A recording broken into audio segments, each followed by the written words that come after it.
สวัสดีผู้ฟังทุกท่านยินดีต้อนรับเข้าสู่ช่องมหัศจรรย์แห่งกรรม Miracle Deed ความเป็นแม่ไม่ได้หมายถึงหญิงที่คลอดลูกออกมาเพื่อให้เรียกผู้หญิงผู้นั้นว่าแม่เท่านั้นแต่หมายถึงแม่ต้องเตรียมพร้อมกับการรับสมาชิกใหม่ของครอบครัวซึ่งสมาชิกที่เกิดมาเพื่อเป็นลูก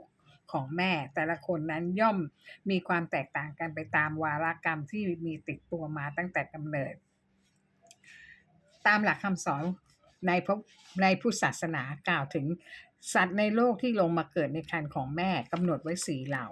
1. สัตว์ที่ไม่รู้สึกตัวขณะก้าวลงสู่ครรภ์ของแม่ไม่รู้สึกตัวในขณะที่อยู่ในครรภ์และไม่รู้สึกตัวขณะคลอดออกจากครรภ์ของแม่ได้แก่ปุถุชนคนธรรมดาทั่วไป 2. สัตว์ที่รู้สึกตัวขณะก้าวลงสู่ครรภ์ของแม่แต่ไม่รู้สึกตัวขณะอยู่ในครรภ์และไม่รู้สึกตัวขณะคลอดออกจากครรภ์ของแม่ได้แก่ผู้ที่สร้างบุญกระทำคุณงามความดี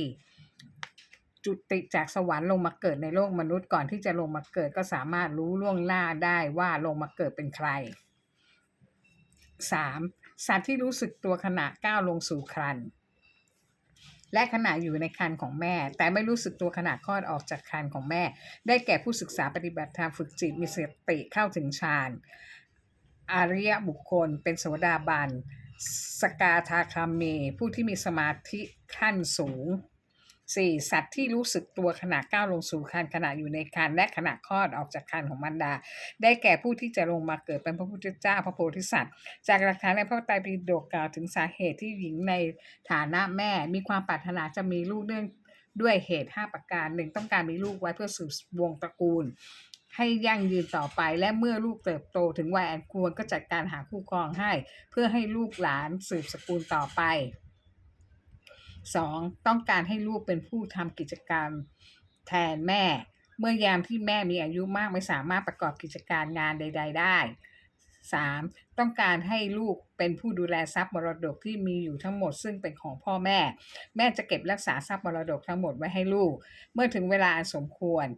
จะยกทรัพย์มรดกทั้งหมดให้ลูกถ้าครอบครัวใดปราศจากลูกผู้รับมรดกพ่อแม่ทรัพย์นั้นจะตกเป็นของแผ่นดิน 4. ต้องการให้ลูกได้เลี้ยงดูในยามชราเพราะร่างกายของแม่ยามทรุดโทรมลงตามวัยร่างกายอ่อนแอเจ็บไข้ได้ป่วยไม่สามารถประกอบกิจการงานใดได้และไม่สามารถดูแลตัวเองได้จึงหวังว่าให้ลูกหลานดูแลยามแก่เฒ่าสร้างความอบอุ่นทางใจให้แก่พ่อแม่ 5. ต้องการให้ลูกบำเพ็ญกุศลในยามเมื่อแม่ตายจากโลกไปแล้วการบำเพ็ญกุศลได้แก่การจัดงานพิธีศพตามประเพณีการทำบุญเลี้ยงพระเพื่ออุทิศส่วนบุญกุศลให้แก่พ่อแม่ที่ได้ล่วงลับไปแล้วพระพุทธเจ้าเปรียบแม่เป็นผู้มีพระคุณให้แก่ลูกดังนี้ 1. เป็นพรหมวิหาร 4. มีเมตตาแม่รักลูกตั้งแต่วินาทีแรกที่รู้ว่าตั้งครรภ์เมื่อคลอดออกมาแม้ลูกจะพิการน่าเกลียดคนที่กล้าอุ้มลูกไว้แนบอกเพื่อถ่ายทอดความรักให้แก่ลูกก็คือแม่ความรักแม่เป็นรักที่บริสุทธิ์ไม่หวังสิ่งตอบแทนแม้ลูกเติบใหญ่มาจะทำให้แม่ทุกกายทุกใจแม่ก็ไม่คลายความรักที่มีต่อลูกยังคงอุปการะลูกเสมอมีกรุณาคือสงสารเพราะมีความกรุณาต่อลูกจึงทำให้ลูกมีโอกาสลืมตามาดูโลกแม่ให้ความรักความอบอุ่นให้พลังใจและปกป้องภัยอันตรายต่างๆให้ลูกเสมอมีมุทิตาชื่นชมยินดีเมื่อลูกประสบความสำเร็จในเรื่องการศึกษาหน้าที่การงานชีวิตครอบครัวเมื่อลูกมีอุปสรรคแม่ก็จะให้กำลังใจให้ต่อสู้กับอุปสรรคจนกว่าจะผ่านพ้นไปได้มีอุเบกขาคอยดูแลให้ความสงบด้วยความสงบไม่เข้าไปวุ่นวายกับชีวิตลูกให้ลูกได้รู้จักตัดสินและแก้ไขปัญหาต่างๆด้วยตัวเองโดยแม่จะให้คำแนะนำและช่วยเหลือเมื่อลูกร้องขอ 2. เป็นครูคนแรกของลูกแม่สอนให้ลูกรู้จักกินอยู่หลับนอนเล่นขับถ่ายเป็นเวลาการเรียนรู้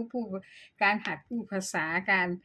เรียนการท่องจำรู้จักมารยาทการวางตัวการอยู่ร่วมกับสังคมได้ 3. เป็นบุคคลที่ควรได้รับการบูชากราบไหว้จากลูกพ่อแม่เป็นผู้ทรงคุณธรรมในการเลี้ยงดูอบรมสั่งสอนให้ลูกเป็นคนดีมีศีลธรรมในฐานะของแม่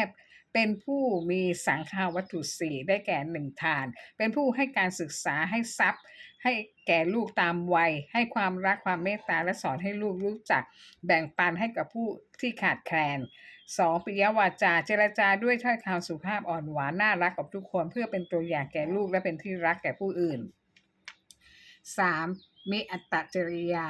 การประพฤติตนเป็นคนดีมีประโยชน์ต่อครอบครัวและสังคมมีความขยันหมั่นเพียรไม่เกียจคร้านต่อหน้าที่การงาน 4. สมานัตตาเป็นผู้มีศีลธรรมมีคุณธรรมหมั่นทำบุญทำทานมีแม่เลี้ยงเดี่ยวคนหนึ่งเธอมีลูก3คนโตเป็นชายคนหญิงเป็นคนกลางเป็นหญิงและคนสุดท้องเป็นหญิงเธอเกิดในตระกูลคนรวยแต่เนื่องจากตอนเล็กๆเป็นคนขี้โรคป่วยบ่อยไม่สามารถเรียนหนังสือได้เธอเรียนจบแค่ป .2 ในสมัยโบราณเมื่อ90กว่าปีมาแล้วพ่อแม่ทำสวนขายผักผลไม้ได้แบ่งทรัพย์สมบัติให้แก่ลูกๆทุกคนก่อนที่จะเสียชีวิตเนื่องจากเธอเป็นลูกคุณหนูกินนอนอย่างเดียวมีบริวารทำให้หมดทุกอย่างสุขภาพไม่ดีเรียนหนังสือไม่ได้พอโตเป็นสาวก็มีครอบครัวเนื่องจากสามีเธอเป็นคนเจ้าชู้หลายเมียแต่เมื่อเมียทุกคนต้องเลี้ยงดูลูกของตนเองสามีไม่รับผิดชอบจึงแยกตัวออกมาเป็นแม่เลี้ยงเดี่ยวแรกๆก็ค่อยขายสมบัติที่พ่อแม่ให้กินหมดแต่ตอนหลังพี่ชายมาหลอกให้เธอมาเป็นนายทุนในการซื้อรถแท็กซี่ให้เช่ารายวันเธอจึงขายที่ดินไปทีละแปลงมาลงทุนซื้อแท็กซี่เพราะเห็นว่าเก็บค่าเช่ารายวันแท็กซี่ก็ดีเหมือนกันแต่เธอไม่มีความรู้ว่าต้องทำอะไรบ้างไว้ใจพี่ชายคนเดียวของเธอดูแลกิจการให้ทั้งหมดแรกๆก็ได้ค่าเช่ารายวันดีแต่พอนานวันเข้าเก็บค่าเช่าไม่ได้แถมพี่ชายโกงเงินโกงรถแท็กซี่ไปอย่างสุด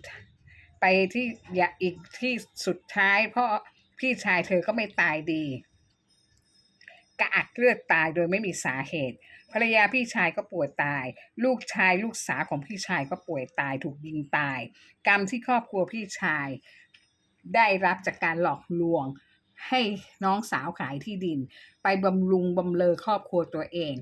ส่วนแม่ยังไม่เข็ดเธออยากมีรายได้จึงขายที่ดินเพื่อมาลงทุนขายข้าวแกงรถเข็นเคลื่อนที่โดยเธอเป็นนายทุนและลงมือทำกับข้าวเองแต่ให้น้องสาวคนสุดท้องเข็นไปขายข้าวแกงตามโรงงานต่างๆที่อยู่ใกล้บ้านขายขายของได้หมดทุกวันแต่ไม่มีเงินเหลือกลับมาเพราะน้องสาวของแม่ให้ลูกค้ากินข้าวแกงโดยติดเงินแล้วค่อยเคลียร์กันวันเงินเดือนออกลูกค้าหลอกกินฟรีพอถึงเวลาเคลียร์เงินก็หลบหน้าหนีไม่มาเสียลูกค้าไปอีกเงินก็สูญไปอีกหลายหมื่นไม่นานนักน้องสาวแม่ก็ไปมีแฟนใหม่หนีไปอยู่ด้วยกันเนื่องจากตนเองค้าขายไม่เป็นอาศัยจมูกคนอื่นเขาหายใจจึงล้มเหลวเป็นครั้งที่2ครั้งนี้หมดเนื้อหมดตัวแล้วจริงๆเธอจึงไปทำงานเป็นพนักงานทำความสะอาดที่บริษัทสายการบินแห่งหนึ่งเรื่องการกินไม่มีอดแต่เรื่องการเรียนหนังสือของลูก3คนลูกต้องทำงานไปส่งเสียตัวเองเรียนจนจบปริญญาตรีทั้ง2คนคือลูกชายคนโตและลูกสาวคนสุดท้องส่วนคนกลางเรียนจบปวชจากบทเรียนชีวิตที่เธอได้มาทำให้เธอไม่เชื่อใจใครอีกเลยเธอกลายเป็นคนหวงของไม่ยอมให้อะไรใครง่ายๆเพราะของแต่ละอย่างที่ได้มาด้วยความยากลำบากเธอเป็นคนประหยัดมีความอดทนที่สูงมากเป็นหญิงที่แข็งแกร่งไม่ยอมปริปากบ่นถึงความเหนื่อยยากลำบากใดๆให้ลูกได้ยินเลยเธอไม่เคยนินทาให้ร้ายใครไม่สนใจเรื่องของชาวบ้านเพราะเธอบอกว่าทุกคนมีวิบากกรรมที่แตกต่างกันไปต่างคนต่างต้องต่อสู้กับอุปสรรคของชีวิตให้ผ่านพ้นไปให้ได้ชีวิตคนเรามีขึ้นมีลงแต่อย่ายอมแพ้ต่อโชคชะตา2 มือของเราลิขิตชีวิตและอนาคตเราเองจะทำอาชีพใดก็ตามอย่าทำผิดกฎหมายก็แล้วกันอย่าโลภอย่าอยากได้ของใครพอใจในสิ่งที่ตนมีในความสามารถที่เราหามาได้จงภูมิใจในเกียรติและศักดิ์ศรีของตนเองอย่าเอาตัวเองไปเปรียบเทียบกับใครเพราะบุญวาสนาของแต่ละคนทำมาไม่เท่ากันตัวเธอเองไม่ชอบเข้าวัดไม่ฟังธรรมไม่ทำบุญสาเหตุมาจากเธอเห็นเพื่อนเธอคนหนึ่งไปเป็นแม่ครัวที่วัดไปมีความสัมพันธ์กับเจ้าอาวาสที่ชอบใบ้หวยผู้คนก็หลั่งไหลมาทำบุญกันมากมายไม่ช้าเจ้าอาวาสก็ตาบอดเองแม่แม่ครัวก็ยักเยอกเงินวัดไปทำอาหารนี่คือสาเหตุที่เธอไม่ศรัทธาในพุทธศาสนา เธอบอกเป็นคนดีเธอชอบช่วยเหลือคนตกทุกข์ได้ยากแต่เธอไม่ยอมทำบุญกับพระและเธอไม่ยอมเข้าวัดอย่างเด็ดขาดต่อมาเธอสงเคราะห์เลี้ยงลูกๆหลานๆของน้องสาวที่ตระเวนไปเล่นไพ่พอท้องกลับมาก็คลอดกลับมาเป็นเช่นนี้มีลูกมากมายแต่ไม่สามารถเลี้ยงลูกได้เที่ยวทิ้งสเปะสปะเธอเป็นพี่สาวทนไม่ได้ก็บอกให้หมอจับน้องทำหมันซะ แต่จากการเรียนหนังสือก็ต้องขยันเรียนเอาเอง แต่เด็กๆมีข้าวกินไม่อดตาย เนื่องจากความยากจนลูกของเธอทั้ง3 คน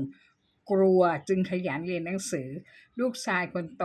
คือความภาคภูมิใจของแม่ที่จบได้เกียรตินิยมอันดับ1เหรียญทองสอบข้าราชการได้เธอชอบอวดใครๆว่าลูกฉันเก่งลูกชายส่งเสียให้เงินเดือนแม่พอกินพอใช้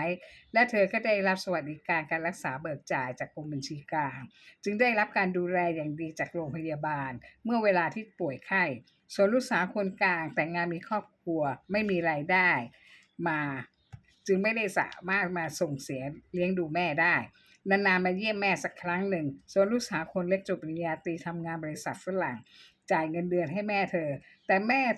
ลูกคู่นี้ไม่ถูกกันขัดแย้งกันตลอดเวลาทุกเรื่องแต่จริงๆภายในใจรักกันมากลูกสาวคนเล็ก ชอบไปทำงานต่างประเทศชอบสอบเข้าองค์การนานาชาติได้หลายครั้งแต่เธอก็ไม่ยอมให้ลูกสาวคนเล็กไปทำงานต่างประเทศทะเลาะกันบ้านแตกลูกสาวคนเล็กด่าว่าเป็นตัวถ่วงความเจริญของลูกกับลูกคนอื่นก็ไม่ไปยุ่งกับเขากับลูกคนเล็กขัดขวางทุกอย่างไม่ให้ไปทำงานต่างประเทศแต่จริงๆแล้วเธอกล่าวว่าลูกสาวคนเล็กจะไปถูกฆ่าตายที่ต่างประเทศจะถูกสามีฝรั่งทำร้ายถ้าทะเลาะกันอีกอย่างเธออยู่คนเดียวไม่ได้เพราะลูกชายและลูกสาวคนกลางไม่มีใครรับเธอไปเลี้ยงดูและเธอก็แก่แล้วเธอจึงฝากชีวิตไว้กับลูกสาวคนเล็กซึ่งลูกสาวคนเล็กก็คือฉันเองที่ต้องออกจากงานมาดูแลแม่20ปีพอดีเสียสละตัวเองทั้งที่งานต่างประเทศมีมากมายมีฝรั่งหลายอาชีพมาขอเธอแต่งงานมีตั้งแต่ทนายความผู้พิพากษาทหารหมอวิศวกรเจ้าของกิจการหลากหลายอาชีพแต่เธอต้องปฏิเสธผู้ชายเหล่านั้นไปทั้งหมดเพราะไม่มีใครดูแลแม่ที่แก่แล้วเพราะถ้าฉันไม่ดูแลแม่พี่ชายจะเอาแม่ไปไว้บ้านพักคนชราแม่บอกว่าแม่ขออยู่บ้านขอตายอยู่กับบ้านอยู่กับลูกหลานอย่าเอาฉันไปไว้ที่บ้านพักคนชราเลยและฉันก็ยอมไม่ได้ที่จะให้แม่ที่เสียสละชีวิตตัวเองให้แก่ลูกเพราะแก่เท่าลูกจะเอาแม่ไปทิ้งบ้านพักคนชราฉันจึงยอมเสียสละหน้าที่การงานเสียสละชีวิตส่วนตัวเสียสละความรักของตัวเองซึ่งฝรั่งเหล่านั้นบอกไม่เข้าใจทำไมฉันปฏิเสธเขาเมื่อเขามีทั้งฐานะการเงินที่ดีมีชื่อเสียงเกียรติยศก็มีฉันไม่ได้บอกเหตุผลให้เขาเหล่านั้นรู้อีกอย่างแม่เป็นโรคประจำตัวหลายอย่าง